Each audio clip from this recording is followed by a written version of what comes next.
Welcome. My name is Angie Davis, and I am the co-chair along with Dave Greenwald of the National Colorectal Cancer Roundtable Public Awareness Task Group.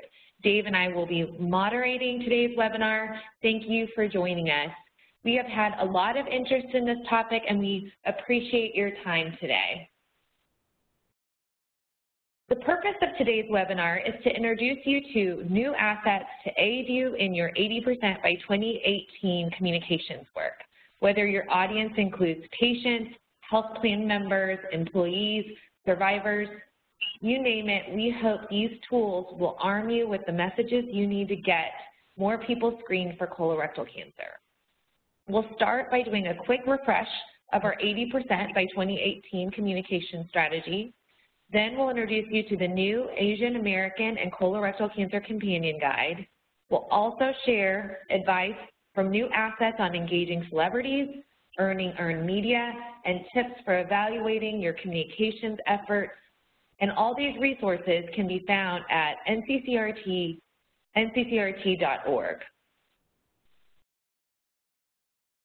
Thanks, Angie.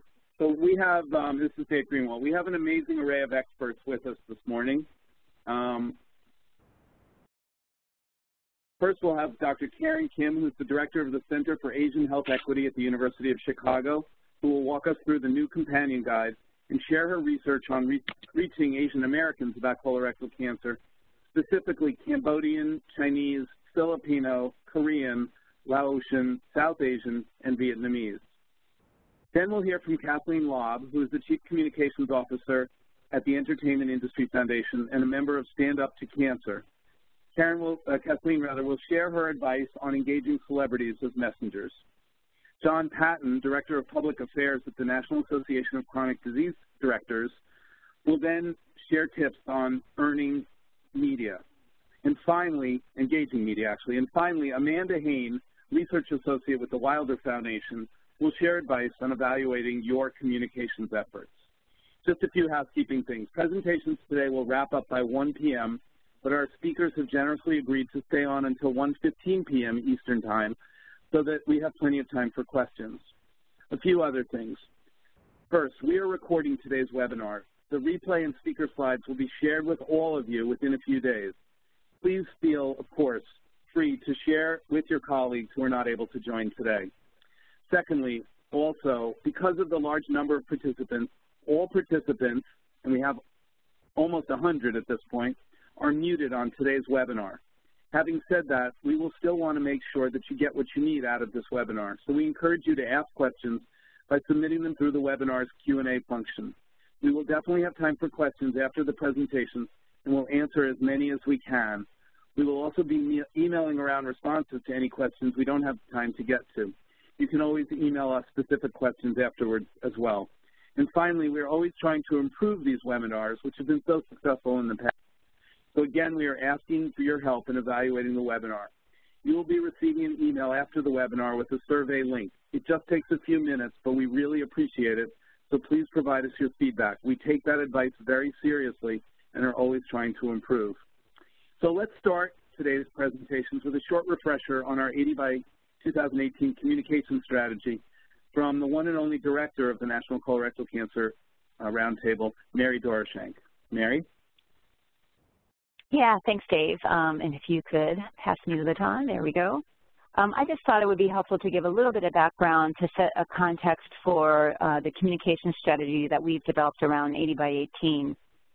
And hopefully this slide is not completely new to all of you, but essentially these are the 4 strategies that we've been using to advance our 80 by 18 efforts. So they are moving consumers to action, leveraging systems, using providers, payers, and hospitals to support screening, making policy changes, so increasing access and removing barriers to screening, and then process, evaluating our efforts, holding ourselves accountable, and maintaining our momentum. So when we think about communications, we think about this first box, moving consumers to action, but really these messages are really important throughout the process, and they can be used by many of the systems that we work with so that they can communicate with their customers in an effective way. I just want to explain a little bit about the 80 by 18 communication strategy and how we talk about 80 by 18. 80 by 18 is described as a B2B strategy. I didn't even know what this was 3 years ago, but it's worth mentioning that when we talk about 80 by 18 itself and we engage our partners, we're really talking business to business. 80 by 18 is a platform by which we can partner with institutions and organizations and work with them to help them accelerate change around colorectal cancer screening using their many resources and assets. 80 by 18 itself is not a business-to-consumer strategy, so it's not B2C.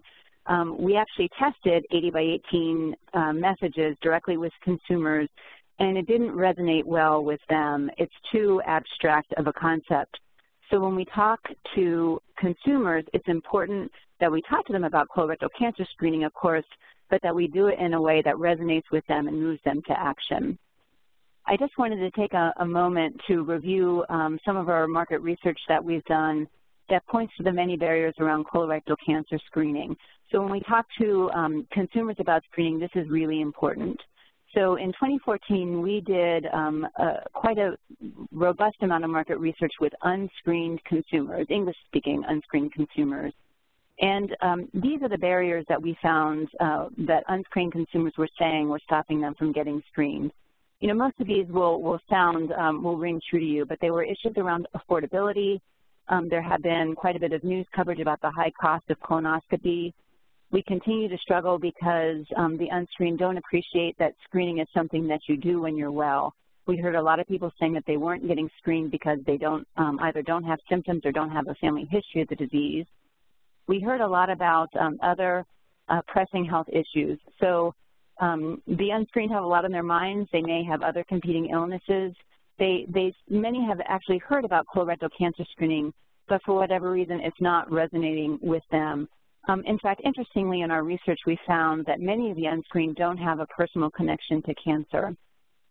There was also a lot of negative perceptions about the test itself. You know, many issues around invasiveness, embarrassment. So those were very real issues that the unscreened told us about. And then finally, for those of you who have been working in public health for a while, we continue to struggle with those who either don't have access to primary care or they do go to their primary care doctor, but the doctor is not recommending it. This continues to be a persistent problem, particularly among African Americans and Hispanics. So one other thing that's worth mentioning, and that is with the unscreened, logical messages alone won't work. I think in public health we often think, well, if we just explain it to folks, if we give them the very rational reasons for the need to get screened, they'll go ahead and do it. And that certainly works for some people. For what we call the early adopters, those folks who have already gotten screened, you'll see that those messages we always use in public health work with that audience, with those audiences. But for the unscreened, they're much less likely to go just because we gave them a logical reason to do it. And so I think this challenges us in public health to figure out how do we break through that clutter? How do we get folks' attention and move them to action? And that often means appealing to them in a more emotional way rather than just simply relying on facts. So when we did our initial research, we took those barriers that we learned about and we divided the unscreened audiences into three main priority audiences. And the first is the biggest of the group, and there is certainly overlap between these groups. But these are our rationalizers, procrastinators, and these are the folks on paper who drive us crazy because they often know they need to get screened, they often have insurance, but for whatever reason they're not being moved to action. So we need to find a way to break through and get their attention in a way that we've not been able to do so far.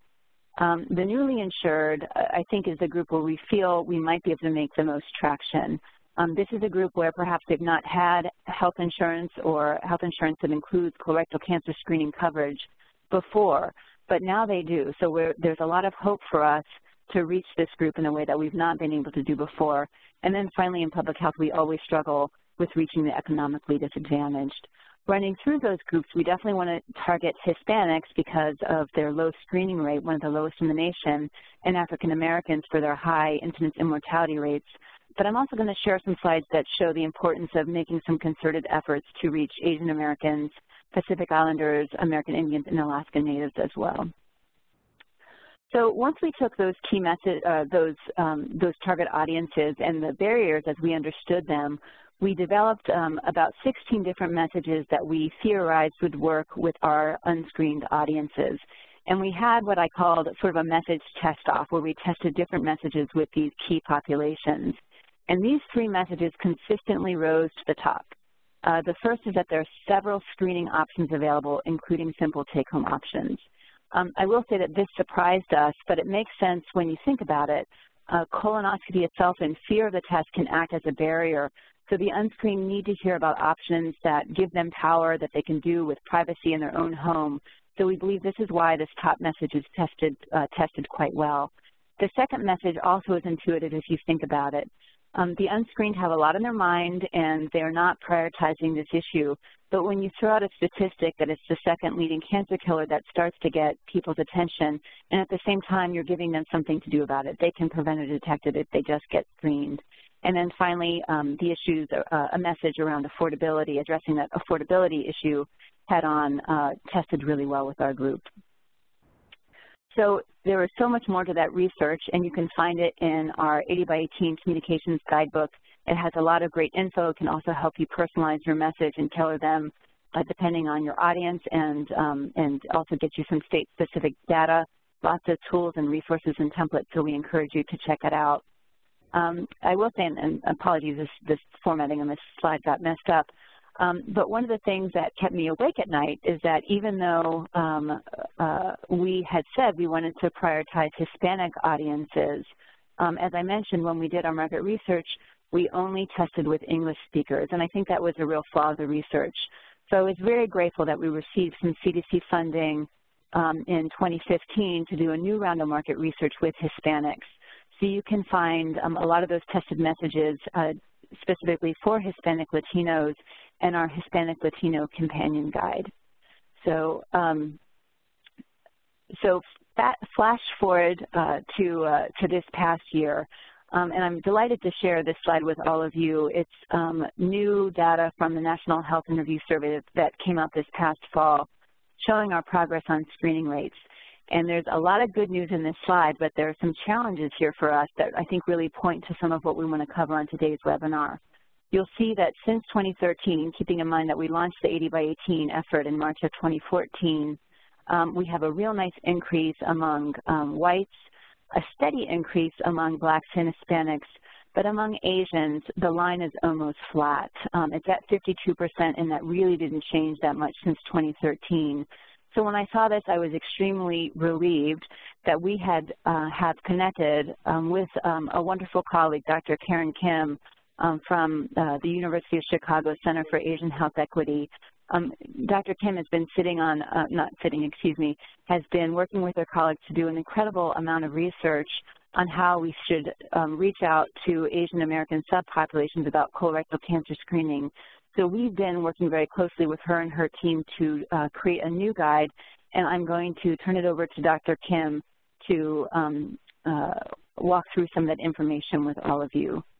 And Dr. Kim, I've just made you the presenter.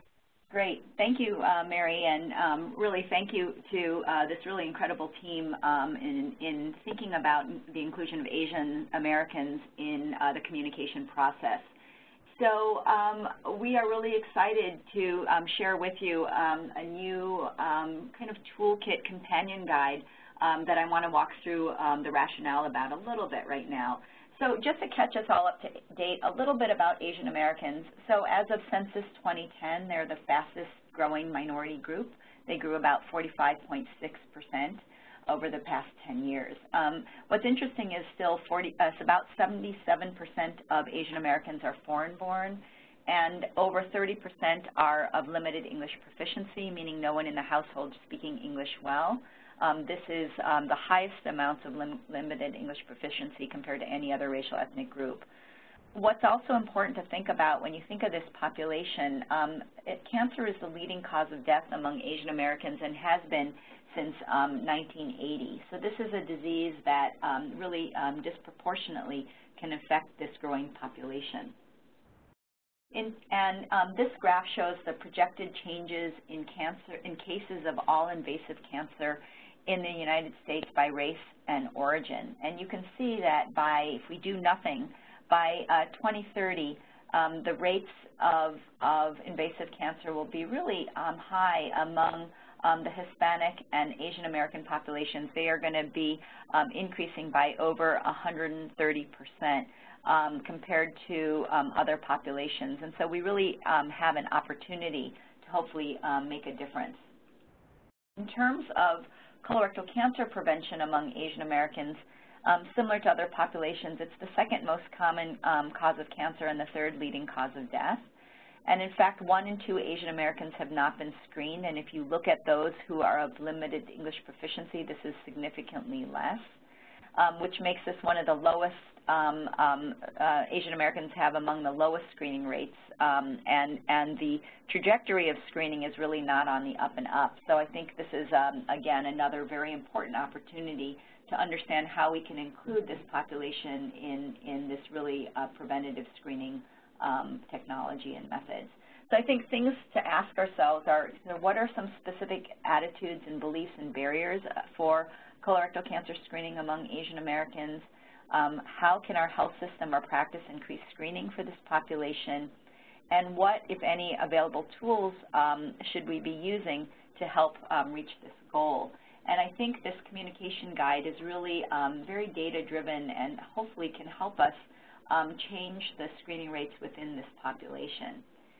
One of the places that we have collected data for this companion guide is through some work that has been going on funded by ARC, that is the Partnership for Healthier Asians. And this is an evidence-based model that we developed by using 2 different phases. One is to do direct consumer research, and we did this by having focus groups among 7 Asian subgroups. And again, our companion guide is really focused on data looking at the Cambodian, Chinese, Filipino, Korean, Lao, South Asian, and Vietnamese communities.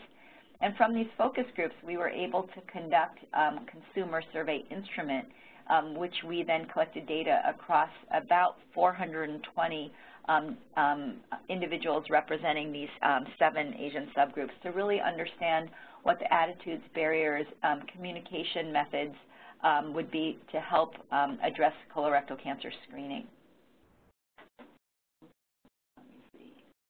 And we identified numerous barriers, some that appear to be unique to this population, but some that are really very similar. We broke this down by different categories. So certainly a lack of information, and this spans from self-perception, individuals feeling that they're not at risk, having to do with sort of a community that may try to live a healthy lifestyle, and if you're healthy, why would you need to get screened? So we addressed some of those concerns in this companion guide. Certainly, we also want to look at the potential for system barriers with some of the unconscious bias that is placed on different racial ethnic minority populations and how that might impact decreased recommendations for screening. And also, we wanted to look at the need for culturally and linguistically appropriate resources to help raise awareness for this population. Other barriers include culturally specific barriers where there may be the need to help shift the paradigm for immigrants that come from healthcare models that may be largely symptom-based to a preventative-based model. We also addressed logistical and financial barriers. How can this growing population who may be newly insured navigate the healthcare system? And these are all things that we have tried to address through our companion guide. This is the front page of the companion guide, recommended messages to reach Asian Americans, and there is a link below, and we're really excited to be launching this today. Some of the things that are covered, this is the overview of what's covered in the companion guide. So first, we talk about reaching Asian Americans and why it's important to reach out to this community, the approach that was used to develop this model, and we have a logic model which is we follow very carefully in this guide.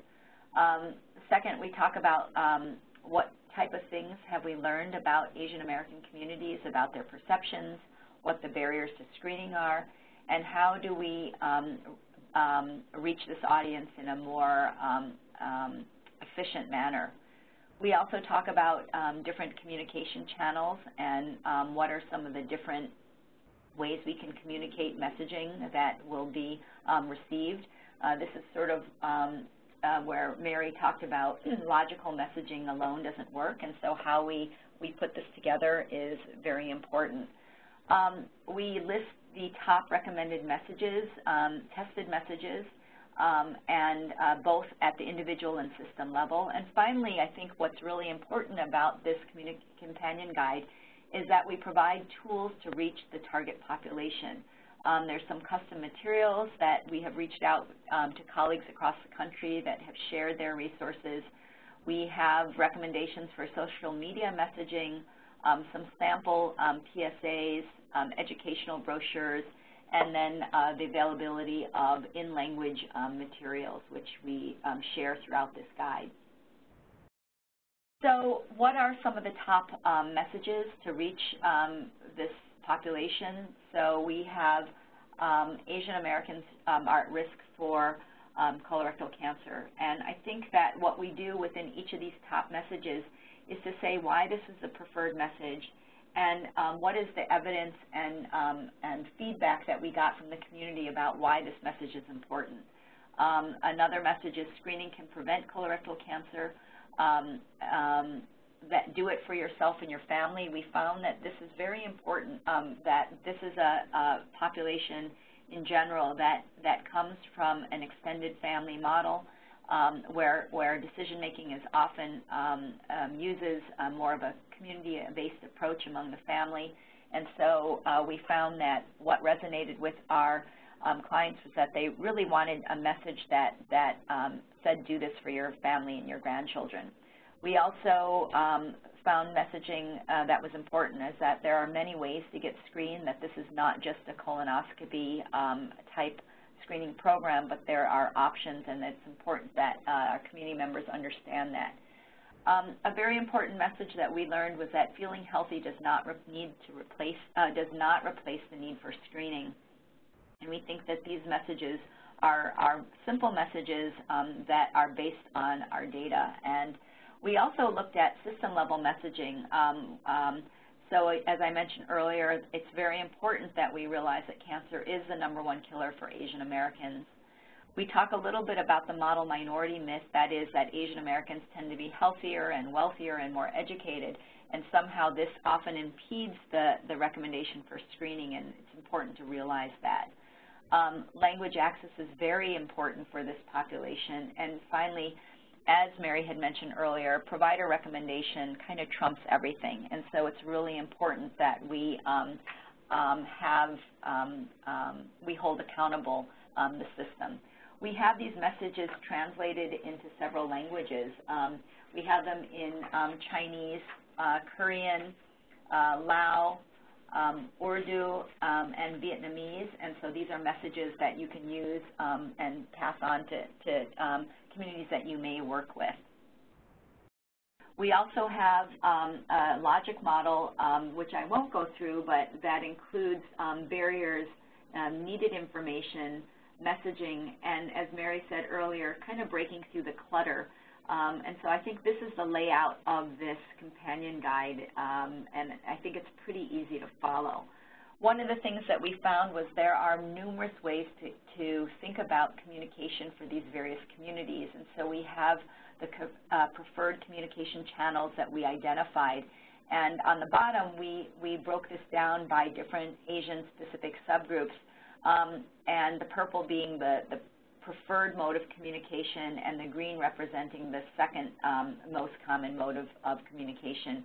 And you can see that these vary based on subgroup, and so I think it's helpful to see where you might actually use resources to effectively communicate across these populations. We have included a variety of bilingual or actually Asian language materials that you can use. And I think what's been very helpful is that individuals across the country have provided links to their websites and their resources, which will be very helpful if you don't otherwise have access to language-specific information.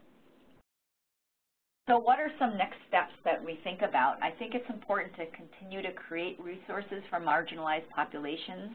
And I know this has been a really important process that the Roundtable has led. Mary shared with you the Hispanic guide looking at tested messaging. And I think going forward it will be important to continue to reach out to those populations that might not be able to hear this message. I think it's important that we use this guide to enhance screening among Asian Americans and to think about how we might reduce system barriers. Again, thinking about a business-to-business model to work together to achieve this 80% by 2018 for all populations. And my last slide is really kind of a thank you to all of the work that has been done at the National Colorectal Cancer Roundtable, thinking about bringing all populations to the table, and also figuring out ways that we can kind of put together the pieces to plug any holes to make sure that this message, which should be a message that reaches everyone, is well heard. And with this, I'm going to go ahead and pass the floor to Angie for our next presenter. Thank you. Thank you, Dr. Kim. That was a great presentation and very enlightening. I want to echo your sentiment that I think it's great that NCCRT and your team and others have really kind of brought to light these practical tools in reaching Asian Americans. So I hope everyone will download that toolkit. Now we want to shift gears a little bit to talk about engaging celebrities. In our annual 80% by 2018 partner survey, we heard from our partners that engaging celebrities was something that more partners were hoping to do in 2017. I made the point earlier that simply providing rational messages and facts is not enough to get unscreened. I think Dr. Kim pointed that out. We need to find ways to grab the public's attention and break through the clutter. So I'm delighted that Kathleen Lobb of EIF will be able to speak with us about how to engage celebrities and take our efforts to the next level. Kathleen? Thank you so much, Angie. So the power of engaging a recognizable talent is undeniable, but identifying one who has a personal connection to the cause and the mission of your campaign is even more powerful. That's where you're going to get this emotional connection that we've been talking about, where you can move beyond just presenting the rational facts about screening. And engaging this kind of person to be your voice, provides an opportunity for reaching not just existing audiences, but potentially new ones, and individuals who have not been screened. So, there are many factors to take into consideration when you're identifying the talent that's the right fit for what you're trying to do, someone that aligns with the messaging and the demographic that you're trying to reach.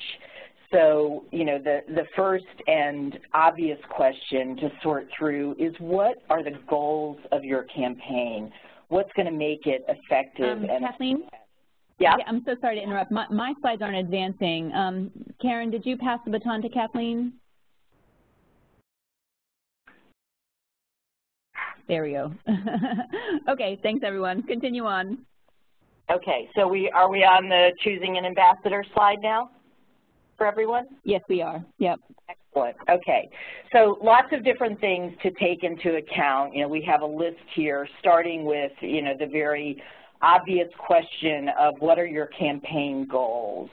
Is it view counts on a video? Is it establishing a strong partnership with a celebrity that will extend for years? Getting the public to take an action, a number of PSA placements. You have to sort through what it is, that you're trying to achieve. And another obvious piece of that, what is the audience, that you're trying to reach, the age range, the ethnicity, men or women.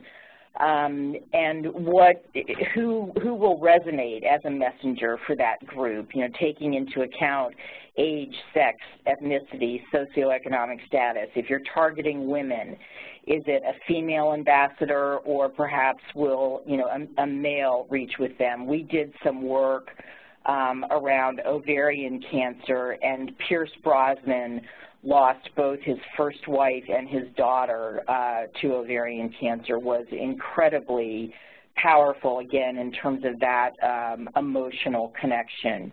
Make sure that you research the prospective, ambassador. Take a look at their press coverage. Has there been anything that's negative that would, give you pause about engaging that person? Have you looked at their social media feed?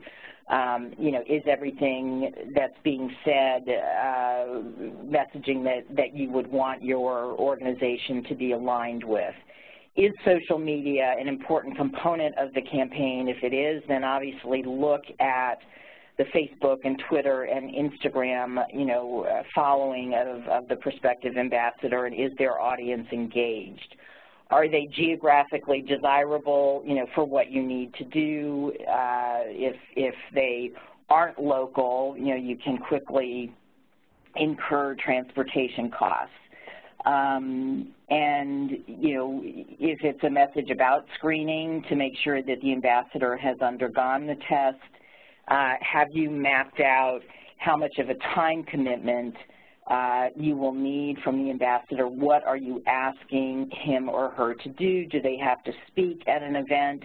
Making sure that you've done all the appropriate prep work, the talking points.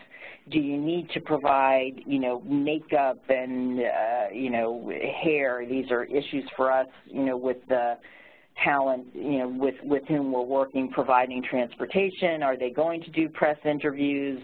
Are they going to be mentioned in a press release or a media alert that you'll have to work with their representatives to, get approved? All of those sorts of things you have to take into account.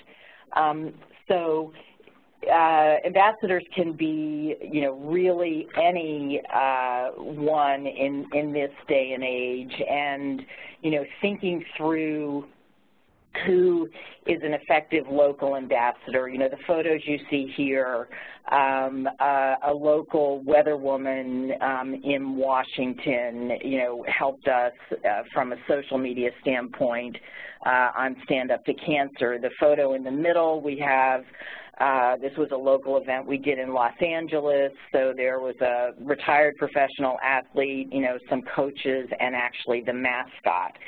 Animal ambassadors, this is something that we have found, kind of amazing, great success with in the past year. This is Little Bub. Those of you who are into animal ambassadors might know this kitten, but we had 2 campaigns where we extensively used animal ambassadors that generated collectively 30 million impressions. So, be creative in your thinking about who might work as an ambassador.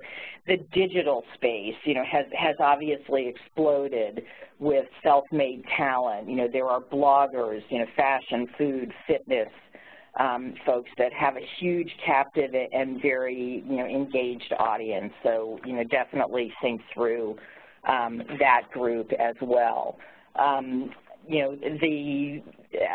Again, an ambassador that's a great fit and that emotional connection. These are pieces from our campaign with the CDC. Terrence Howard came to us after losing his mother to colon cancer. We asked him in preparation for this PSA to write up his feelings, about losing his mother, and it began with let my heartbreak be your wake-up call, which was the central theme that we incorporated into the PSA, and Diane Keaton, who lost her grandmother, provided all sorts of photos and home videos for us to share. The next one, just make sure that you do everything you can, that you're not going in cold. To get to Diane Keaton, Steve Tyrell, the singer, is someone who worked with us, having lost his first wife to colon cancer. He had worked on the Father of the Bride films. He went to the director, Nancy Myers, who asked Diane, and literally within a day we had our ambassador. This next one, the importance of engaging a digital influencer for a campaign that we did where we were reaching youth, about smoking. We went to a digital production company in one instance, and we worked with kids actually to prepare the PSA in another. The bottom slide there is the digital influencer Anna Akana, who starred in one of these pieces, and releasing it on her platform, we had more than 200,000 views within the first 48 hours of getting it out. The notion of a local ambassador, again, this is a photo from a Coast to Coast for Cancer cross-country fundraising bike ride that Bristol Myers Squibb does for Stand Up to Cancer, and it was a local university mascot, Swoop. Now, important to see here, we had absolutely no press attend this event. It was a, some crack of dawn hour, but we provided this B-roll footage not only in Salt Lake City, but other markets where the riders went. It was, it provided us with coverage in many different places. And then this last one, just a couple of samples of the campaign that we've done with the CDC, which has been enormously effective. And then I would just mention, if everyone wants to be on the lookout for information that Mary will share soon about resources, social media resources that we'll be able to make available to everyone to share during March, Colorectal Cancer Awareness Month, to get your messages out. We have some assets with celebrities in them, and that's it. I will turn it back over to Dave. So great stuff, Kathleen. Thank you. I mean, everyone, please feel free to check out the new resource on engaging celebrities that reiterates a lot of the information that Kathleen shared, and the tips are really great, and the campaigns have been awesome. So now we're going to talk a little bit about another topic, which is related but different, getting media attention. So as you know, in public health, we never have quite as much money, it's kind of like the rest of life, but in public health, we never have quite as much money as we would like to generate the media coverage that we would like and we think would be most effective. There are things that you can do about that. We're fortunate to have John Patton, who's the Director of Public Affairs at the National Association of Chronic Disease Directors today, and he's going to talk to us about generating media coverage through relationships and how behind-the-scenes work occurs. So, John, take it away, please. Thank you, David, and thank you, Kathleen. I think one of the key elements to Kathleen's presentation just really underscores our discussion here is that you have to work hard. You have to work hard to get the right celebrity, to track down the right celebrity, and there's just a lot of homework involved. And so that's the theme here with earned media. Too often, I think, we think we just do a press release, send it out, somebody writes a story about us, or they don't. And there's just a lot of rolling up the sleeves that can happen and should happen. So just so I have an ounce of credibility, I have worked in broadcast TV and radio. Was a writer for newspapers for a number of years, and then served in the public relations world. Joined the National Association of Chronic Disease Directors 7 years ago and served as their communications director until just this past year. So I certainly have been present at a lot of in educational opportunities, and hopefully picked up a couple of things along my path. There are 6 keys I just want to kind of cover today. Much more we could talk about, but in our short time, I want to kind of really drill down on each of these. The media is a business. At the end of the day, they're a business that wants to stay in business, and we need to approach them that way. They're not here to do us a favor. They do have a public service, but at the end of the day, they need to make money. We need to establish relationships with journalists. Relationships are real. We have to be genuine, and they have to go both ways. If you can if you want to expect something from them, you need to give them something in return. And so make sure that you have a two-way relationship going. Make your news worthy of news, worth printing, worth buying, and worth reading. Again, this really speaks to the fact that the media is a business. At the end of the day, somebody's got to pay their money to buy that newspaper, so to speak, or place that ad. Package your news for easy consumption. A lot of times we may think that our audience understands us and we can use certain jargon and lingo and data, but always remember we're going through a journalist or a media outlet, and those people by and large today, due to cuts in budgets, are spending a lot more time covering other topics and may not know ours as well as we think. So there are translator in some cases. Choose your channels. We'll talk about the many channels that are available today that most of you know about, that we live in a great era when we can get our message out in dynamic new ways and in multiple ways. And lastly, just that idea that we're going to be earning our media. If you take that mentality into it each time, you're going to succeed. So the media here, this is a great picture. It's not hyperbolic. Media is not glamorous. It's 99% grunt work, deadlines, pressure, and low pay. I mean, this is really indicative. And even though we're electronic in many cases today, just imagine all this, crammed into your computer screen. That's really what's happening.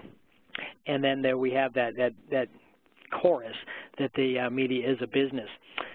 So earned media must be earned, as we've said, but it comes through education, responsiveness, and respect. So education is making sure they understand. Don't assume anything. Give them things that they can understand and they can digest. Responsiveness really goes with the respect. Respect the fact that they have deadlines. They live and die by deadlines. If it's a great story but it's not timely, then it's no longer newsworthy. So make sure you get back to them if they need a quote or they need you to check a fact or something like that. We're talking about relationship building. People do business with people they like. And that's just a great life principle, and it does absolutely hold up in media. Many times you'll see people go to the same subject matter experts time and time again. It's often because they're responsive, they're articulate, they've got a relationship there. They're not going to go find a new spokesperson when they can go right back to a trusted source. The media is not your enemy. Don't worry. They're not out to expose you or dig up dirt on you, but they're not your friend either. They're not there to make you look good. They're there to report the news, just plain and simple. And so that's a mantra I live by. Journalists need your help, but not your opinion. They do need your help. They absolutely rely on you to get them information and get the story to press. But they're not looking for your opinion. Don't ask to read the report, the article before it's printed. They're not in that business. Settle in for the long haul. Siege mentality means you don't just send out a press release and cross your fingers. You build that relationship by sending them information that isn't even related to your issue or your press release or your efforts, but you're feeding them constantly. You're building that relationship by giving them material that they need to do their job, and then when it's your turn, when you need a favor, they'll be there. 2 cardinal rules of reporting: timeliness and worthiness. So timeliness is next to godliness. It really, I can't say that enough, especially today with social media. Everybody wants a scoop, and often social media, bystander might be scooping all the reporters with their cell phone. But make sure that you have a timely story and it's something that is going to work with their editorial calendar, as you see below. That, I say, is your new best friend. Most magazines, newspapers, TV shows, news channels have a calendar. They're reporting on a certain disease state or a certain special observance day or month in a very calculated way according to a calendar. So make sure you're pitching them stories that coincide with that calendar. And then, of course, the worthiness, worthy of the audience's time, worthy of them sharing it through printing it or publishing it, and then worthy of someone spending their money to buy it. I say prepare for an emergency. You prepare for the worst, hope for the best. but make sure that you have really prepared before you release that story or contact that journalist. Anticipate there's going to be resistance. It doesn't matter how one-sided you think your issue is or how high your high road is, there will always be resistance, and so anticipate that. Do a little role-playing. Know your opposition's position. Go out and talk to some folks that disagree with you, and make sure you have some talking points to respond, because the news person wants to present both sides. It may not appear that way, but that is what they want to do. And prepare to capitalize on bad press. Just because there's bad press out there doesn't mean you can't get a little bit of the spotlight to highlight your work. Media channels, think small, think all. So you all know about the broadcast world of newspaper and TV and radio, but of course we've got all the social media. But think first about your target audience. Where does your target audience get its information? Asian Americans in particular, where do they get their information in this case? And then pick a channel that corresponds with that. And remember that small stories can become national news. We've all seen newscasts where they're talking about a tweet or a post that became a national story. These are just some memorable mentions, things to remember. Television is always totally visual. TV, totally visual. Make sure if you're doing something on TV, you've got something for people to look at besides yourself. Social media should be social. The rule is about 1 to 3. That means 1 comment about yourself or your organization, and 3 about other people. And partners and other news in the industry or in the topic area. Your website is always broadcasting. Make sure that you know that your website is online even when you're sleeping. So make sure the facts are correct on your website, because journalists will go to your website to pull down those facts. And online media is media that is online. It doesn't mean necessarily that media is created for online. It means that media is being disseminated. Even big CBS television or ABC is being disseminated via cell phones and tablets. And then finally, make the news. Don't sit around and wait for the news to come to you. Don't wait for that report to be released. Figure out ways to make the news, stay in front of the news cameras, and then when the report is ready, you'll already have a position. And lastly, make your news interesting for people, and people will be interested in your news. Some of these things I post up in our break room and on my bulletin board, because they're so simple but easy to forget. And that is it. We're going to go to questions later, not now, but I'm going to turn it over back to Angie or David, and I'm going to give Amanda the presentation tool. Yeah, it's Dave. Great job, John. That was really wonderful. So, and I'm a physician, not part of the media, but the picture you showed of the cluttered desk, that actually looked like my desk just as much. Anyway, so everyone who's listening, please feel free to check out our new research on earned media that captures a lot of the key information that John just shared, and it really was great information. All right, so let's move to our final presentation about evaluation. So the NCCRT has done a great job, I think. Congratulations to Mary and everyone on creating recommended messages. But you may wonder, do I still have to evaluate my use of these recommended messages if they are based on research? And the answer is, of course, yes. So we're all strapped for time and resources, and we want to make sure that the investments we're making are paying off, having the impact we intend, and that we're striving toward continuous improvement. Additionally, there's just so much to learn about how your message is working, if you're using the right channels, if you're using the right messenger, and so on. So with that, let me turn it over to Amanda Hain of Wilder Research, who can inform us a little bit more on that. Amanda? Great. Thank you, Dave, and all the great presenters today. As Dave mentioned, I'll be talking about a new resource that is available to help 80% by 18 partners evaluate the effectiveness and impact of their communications efforts.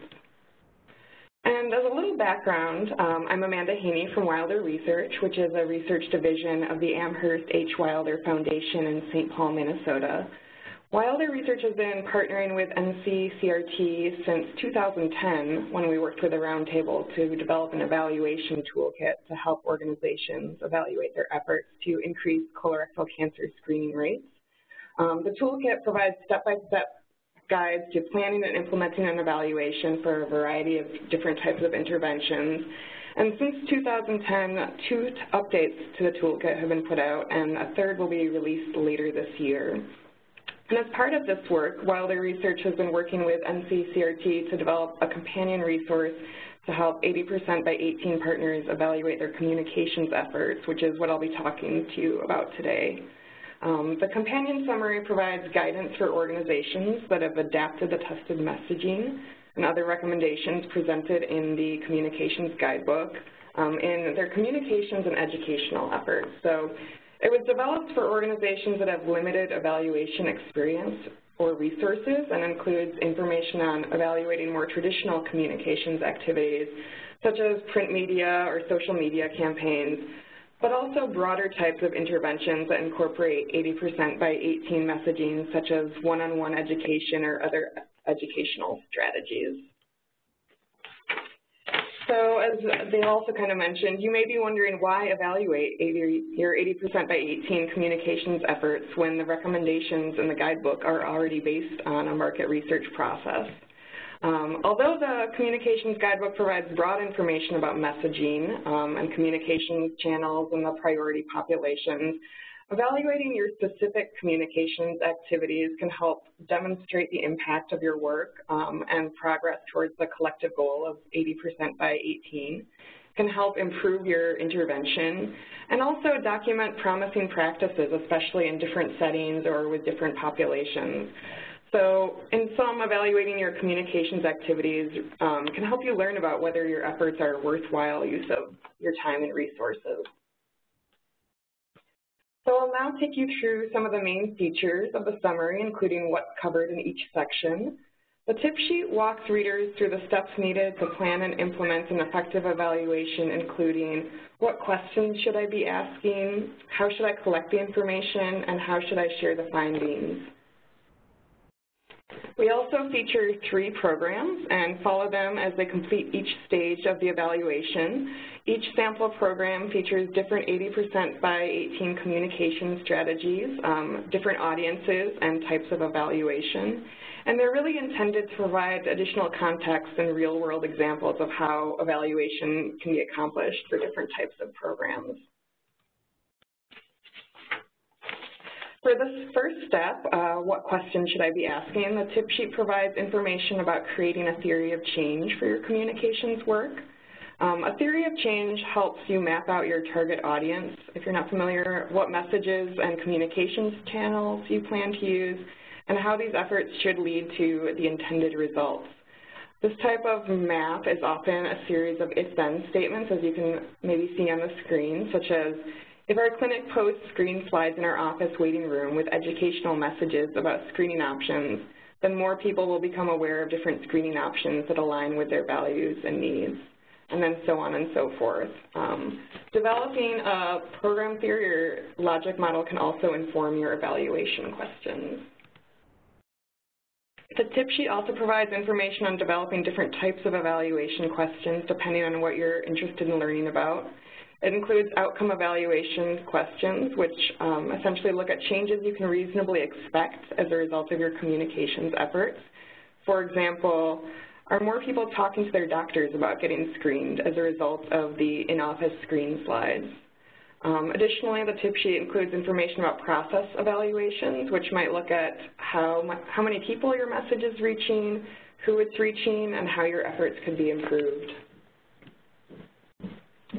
Satisfaction evaluations consider whether the individuals who received the messages were satisfied with the messages, whether they felt that they reflected their interests and concerns, or if they have any suggestions for changes.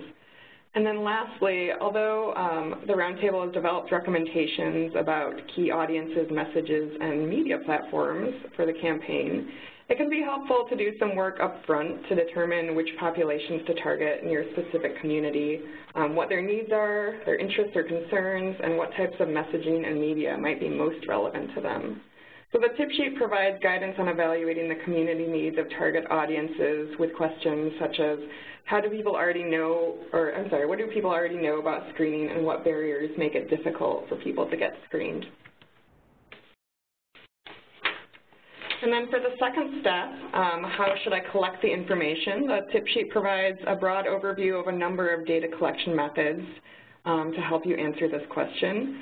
So these include more traditional research methods such as surveys, focus groups, interviews, case studies, information about medical record review, and calculating community-wide screening rates through existing data sets such as Medicare claims data, and UDS, or the Uniform Systems Review, is also included. The tip sheet also provides guidance about newspaper, television, and radio tracking, website monitoring, and social media metrics. And then finally, the tip sheet provides broad guidance about sharing findings with your intended audience. How you share findings will be shaped by the purpose of your evaluation and your intended audience. And common strategies include reports, presentations, meetings, or discussions. The three ways of sharing findings are also profiled in the sample programs that I mentioned earlier that are followed throughout the tip sheet. So that's a brief overview of this resource, and you can consult the resource at the link provided here, which will also be sent out. And then that kind of wraps up my portion. I think I'll move it back to Angie and begin the question and answer phase. Great. Amanda, that was a great presentation, and we're always reminding ourselves to continue to evaluate. So thank you for those resources. So now we'd like to take some time for questions. We have until 1:15 Eastern time, so we'll try to get through as many questions as possible. If you have a question, please submit it in the chat box, and we'll take them one by one.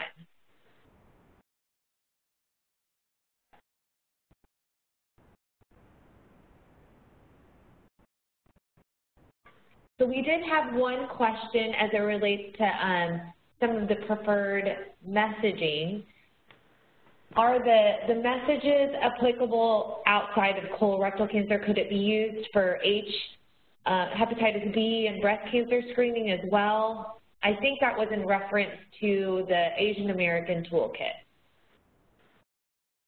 Hi, this is Karen Kim. That's a great question. We have created a dissemination model for how to disseminate almost any information into the different Asian subgroup communities that we studied, at least in the Midwest. And what we found was that the communication channels, it doesn't really matter which disease. I mean, those stay pretty much the same. But in terms of messaging, I would say that based on our data, we really only studied it with colorectal cancer. Having said that, and working in the communities that we work in, cancer prevention messaging is challenging to get across to the different Asian community groups. And so what we have found is that a lot of these messages resonate regardless of disease, that there is a sense that family is important in making decisions, that there's a sense that, that we have to shift from symptom-based care to preventative care, and that there really needs to be a huge emphasis on kind of bilingual, culturally specific language in order to disseminate messaging. Great. Thank you for that, Dr. Kim. We have another question here regarding celebrities. Kathleen, have celebrities done these endorsements pro bono, or is there typically a fee associated with engaging celebrities in your campaign? Yeah. We do not ever pay celebrities to engage in this work, depending on what the ask is. You know, some of our work, not so much any of the examples that we went over here, is done in partnership with corporate donors, say on Stand Up to Cancer. I mean, they're not, the messaging obviously is not related to their business. It relates to what they're doing, in terms of cancer advocacy. But in some of those cases, where we're asking a celebrity to align, with a corporate entity, we sometimes make grants to their charities of choice.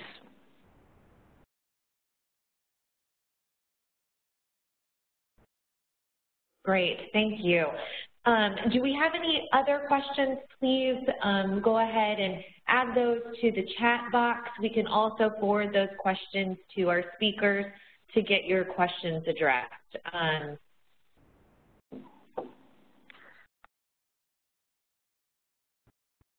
I do want to thank everyone and our speakers for participating in today's webinar. It really was very enlightening to hear the communications updates and strategies as we go into March Colorectal Cancer Awareness Month.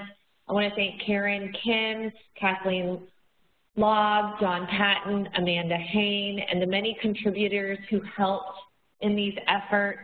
A special thanks for the support and contribution of all the tools and NCCRT, as well as the support from the CDC for providing funding to make this webinar possible.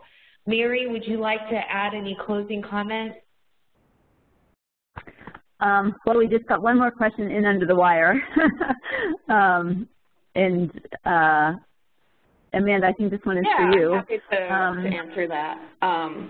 Radio ads and mass media kind of ads can be hard to demonstrate do an impact evaluation just because they often reach such a broad audience. But one way to evaluate a radio ad might be either through a satisfaction evaluation where you, run the ad by members of the community to understand whether the message is really resonating with them, increases of knowledge based on, after listening to the radio ad, you can kind of do like a small focus group or something like that. You can also usually kind of get the reach by looking at usually radio stations will have kind of an understanding of how many people listen. And so you can kind of calculate that information of how many people you're reaching. So I hope that answers some of your questions. Okay, great. Glad we could get one more question in. And Angie, can you advance to the next slide? Yes. Okay. So just a reminder that we have a big kickoff broadcast on March 1st. So you can register at this link that's shown here, also through the Roundtable website. It's going to be a lot of fun and a celebrity-filled event, a bit different than events we've done in the past, so I encourage you to join. You can always follow us on social media and contact the NCCRT for more information. But mostly I just wanted to send a sincere thank you to Dr. Kim, Kathleen, John, Amanda, and their many colleagues, as well as Dave and Angie for their very nice facilitation job. They've done a lot of work not only preparing for this webinar, but getting all those tools ready for you. So our sincerest thanks, and we'll catch everyone on the next webinar.